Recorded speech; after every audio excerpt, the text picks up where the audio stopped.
Sherlock হোমসকে doctor Watson একবার প্রশ্ন করেছিলেন যে আচ্ছা হোমস, তোমার কি মনে হয় যে একজন খুব নটোরিয়াস কোনো অপরাধী আর একজন খুব দক্ষ গোয়েন্দা এদের মধ্যে খুব একটা তফাৎ আছে বলে?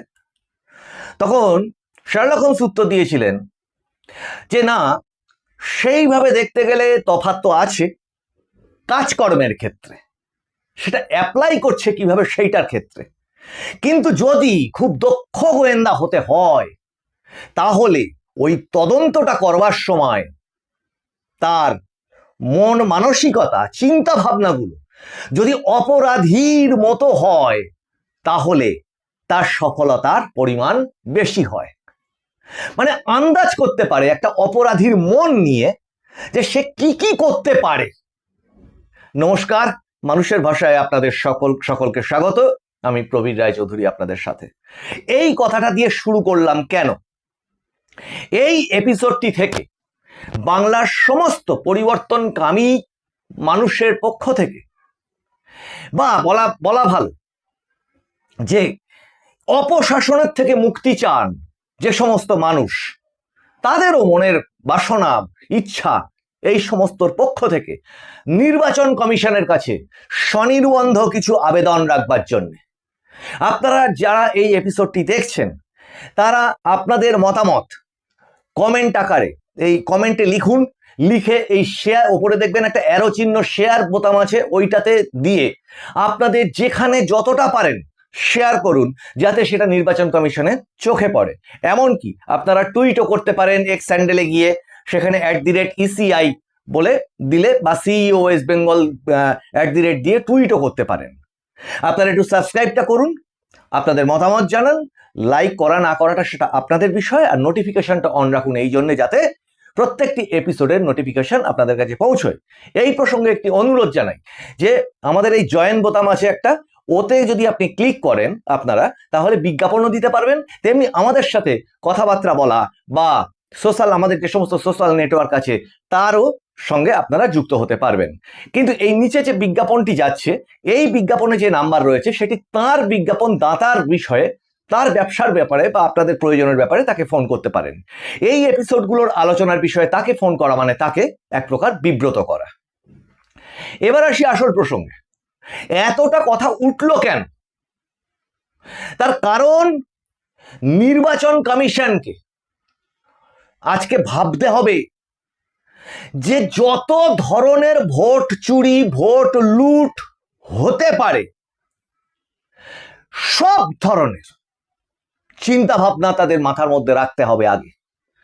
তবে যদি তারা এই পুরো বিষয়টাকে কি বলবো এররলেস একটা জায়গায় নিয়ে যেতে পারেন। মাননীয় নির্বাচন কমিশন আপনাদের এই যে বিপুল কর্মকাণ্ড এবং বিপুল প্রতিরক্ষা ব্যবস্থা, ভোট লুট আটকানো, মানুষের কনফিডেন্স বৃদ্ধি করা, এই সমস্তর জন্য সারা বাংলার মানুষ আপনাদেরকে আশীর্বাদ করছে, শুভেচ্ছা জানাচ্ছে, স্যালুট জানাচ্ছে, আমরাও জানিয়েছি। কিন্তু আসল জিনিসটা কোথায়? এই সমস্ত বাংলার মানুষের আশা আকাঙ্ক্ষা, সমস্ত স্বপ্ন, সব কিছু বন্দী হয়ে আছে এই মুহূর্তে ওই ইভিএম মেশিনগুলোর মধ্যে। আর বাংলার মানুষ অধীর আগ্রহে অপেক্ষা করে আছে ভোট গণনার জন্য। তাহলে সেই ক্ষেত্রে আপনাদের নিরাপত্তা ব্যবস্থা আরো জোরদার হওয়ার প্রয়োজন। কিন্তু এই প্রসঙ্গটা আসছে অনেকগুলো কারণে, আপনাদের কাছে কিছু অনুরোধ রাখতে চাইছে মানুষ অনেক কারণে। সেটা হচ্ছে আজকেই বিরোধী দলনেতা শুভেন্দু অধিকারী তার এক্স অ্যাকাউন্টে পোস্ট করেছেন পিংলা বিধানসভায় সেখানে ভোট গণনার জন্য যে সমস্ত স্টাফেদের প্রয়োজন হয় তার বিস্তারিত লিস্ট, যেটা আপনারা স্ক্রিনে পরপর দেখতে পাচ্ছেন, তিনি সেটা পোস্ট করেছেন। সেই বিস্তারিত যে ভোট গণনার কাজে যারা নিযুক্ত থাকবেন, সেই কাজে কন্ট্রাকচুয়াল কর্মী, পঞ্চায়েতের পৌরসভার কন্ট্রাকচুয়াল যে সমস্ত কর্মী আছে তাদের নিয়োগ করা হয়েছে। এবং শুভেন্দু অধিকারী এখানে প্রশ্ন তুলেছেন, তাহলে গণতন্ত্র কি এই কন্ট্রাকচুয়াল কর্মীদের হাতেই চলে গেল? এটা কিন্তু ভয়ঙ্কর চিন্তার বিষয় বটে। এবং আশা করি আপনারা এক্ষুনি উপযুক্ত ব্যবস্থা নেবেন।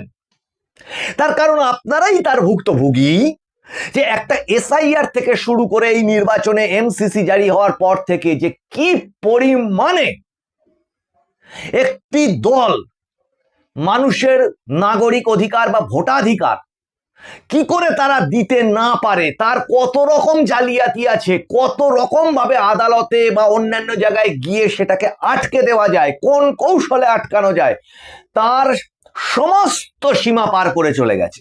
কিন্তু এই কথাটা ভাবলে ভুল হবে, তার কারণ এদের কোনো সীমাই নেই। যা কিছু আপনি চিন্তা করছেন সেই চিন্তারও বাইরে। সো এই জায়গাতে আমার তো মনে হয় যে যদি বাক্যটাকে এইভাবে বলি, যে যারা এর মধ্যে এই কর্মকাণ্ডটা নিয়ন্ত্রণ করছেন, election commission, you have to upgrade your imagination first. যা কিছু চিন্তার বাইরে তাও হতে পারে, এটাকে আপনাদেরকে মাথায় রাখতে হবে, অনুরোধ করছি সেটার জন্য।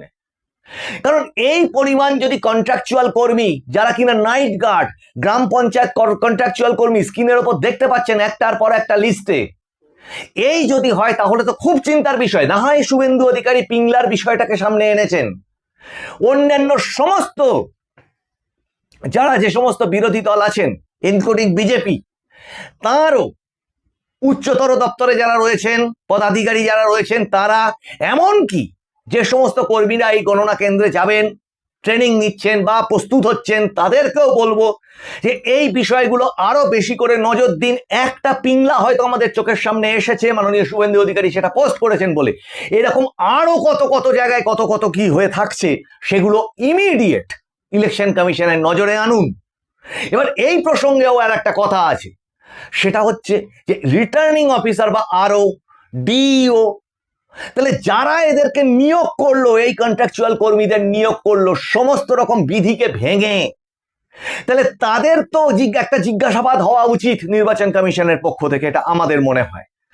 যদিও আইনে কি বলা আছে সেটা ইলেকশন কমিশন নিজেই ব্যাখ্যা করবে তার কথা। এই রকম বারবার সিকিউরিটি ব্রিচ যেন না ঘটে, এটা মানুষ চাইছে। যে কেন এটা নির্বাচন কমিশন কি বলে CEO, chief electoral officer Manoj Agarwal যেদিনকে ওই ঘটনা ঘটে শেখওয়াত মেমোরিয়াল স্কুলে, সেদিনকে সাংবাদিক সম্মেলন করে এটাও জানিয়েছিলেন যে সিকিউরিটি ব্রিচ হয়েছিল কোথায়, থার্ড লেয়ারে গিয়ে। সেটা কেন হয়েছে সেটা তারা চিন্তা ভাবনা করছেন, সেটা তদন্ত করবেন এবং উপযুক্ত ব্যবস্থা নেবেন, এটা মনোজ আগরওয়াল নিজে আপনি বলেছেন। তাহলে ওই ঘটনাটা ঘটলো কেন? কেন একজন স্ট্রং রুম পর্যন্ত গিয়ে 4 ঘন্টা সেখানটাতে বসে থাকতে পারলেন, বা সেটা অন্যদের অজান্তে কেন ঘটতে পারে, এই প্রশ্নগুলো থাকছে। কিন্তু এই যে গণনা যখন হবে, সেই গণনাতে কি হলো, প্রথমে তার আগে ছিল ভোট গ্রহণ কেন্দ্রে রাজ্যের পুলিশকে ঢোকাতে হবে, এই আবদার নিয়ে কোর্টে চলে গেছিল সেই দলটি, এবং পরবর্তীতে সেই মামলা ক্যান্সেল হয় বা খারিজ হয়। এখন এই সদ্য আমরা এপিসোডে ডিটেল করে আপনাদেরকে জানিয়েছি যে এই ঠিক এর আগের এপিসোডটাতে দেখবেন যে আজকে সুপ্রিম কোর্টে গিয়েছিল, হাইকোর্টে গিয়ে খারিজ হওয়ার পরে সুপ্রিম কোর্টে গেছিল যে গণনা কেন্দ্রে যে সুপারভাইজার, তাকে মানে রাজ্যের কর্মী হিসেবে নিয়োগ করতে হবে। সেই মামলার বিস্তারিত হিয়ারিং আমরা দিয়েছি, সেটা দেখে নেবেন। সেটাও আজকে সুপ্রিম কোর্টে খারিজ হয়ে গেছে। কিন্তু কোর্ট যখন এই অবস্থান নিচ্ছেন, নির্বাচন কমিশনারকে এটাও বলবো যে এই ব্যাপারটাতে নজর দিতে। বাদ বাকি যেটা পড়ে থাকলো সেটা হচ্ছে ফলতা। যে পরিমাণ অরাজক অবস্থা এখনো রয়েছে, মানুষের অভিযোগ উঠে আসছে, মহিলাদের কাছ থেকে অভিযোগ উঠে আসছে, যে পরিমাণ হুমকি উঠে আসছে, হুমকির কথা শোনা যাচ্ছে, সে তো সাংঘাতিক। এবং সেটা নিয়ে কেন আপনারা চুপ করে এখনো থাকবেন? কেন সেখানে টোটাল কেন্দ্রটাতে একটা রিপোল করবেন না? সেটার ব্যাপারেও মানুষ আগ্রহ ভরে আপনাদের কাছে তাকিয়ে আছে। যে এত সুন্দর কাজ যখন আপনারা করেছেন, তাহলে পুরো দুধটার মধ্যে এক ছিটে কালি কেন পড়তে দেবেন আপনারা? সেটাকেও নিখুঁত করুন, এবং ওই গণনা যাতে নিখুঁত হয় তার জন্য কিন্তু মানুষ অপেক্ষা করে তাকিয়ে বসে আছে আপনাদের প্রতি, যে নির্বাচন কমিশন এত সুদক্ষতার সঙ্গে এত কিছু করতে পেরেছে, তাহলে গণনাটাকেও নিশ্চয়ই, ভোট কাউন্টিংটাও নিশ্চয়ই নিশ্চিদ্র নিরাপত্তার মধ্যেই ঘটবে। এখন এই ছোটখাটো জিনিসগুলো যদি আপনারা ইমিডিয়েট নজর না দেন, মাত্র 24 ঘন্টা মাঝখানে রয়েছে, যে দলটি সর্বরকমে যা যা কিছু হতে পারে কল্পনার বাইরে তাও করতে পারে, সেটাকে চিন্তা করুন। আপনাদের যথেষ্ট গোয়েন্দা ইন্টেলিজেন্স এই সমস্ত আছে, তাদের দিয়ে সেগুলোকে অ্যাক্টিভ করুন, সেই সেলগুলোকে করে আপনারা উপযুক্ত ব্যবস্থা নেবেন বলে আশা প্রকাশ করি, এবং অনুরোধ রাখলাম সমস্ত বাংলার অপশাসনের বিরুদ্ধে পরিবর্তনকামী মানুষের পক্ষ থেকে। সুধী দর্শকবৃন্দ, আপনারা নজর রাখুন মানুষের ভাষার পর্দায়। মানুষের ভাষা সবার মনের কথা বলে। আপনারা লাইক, শেয়ার, কমেন্ট করুন, সাবস্ক্রাইব করুন, নোটিফিকেশন অন রাখুন, হাত খুলে লিখে শেয়ার করুন। আপনাদের মতামত জানান, তবেই তো উঠে আসবে যে আপনারা কি বলতে চাইছেন। আপনাদের সঙ্গে আবার দেখা হবে সামনের এপিসোডে। নমস্কার।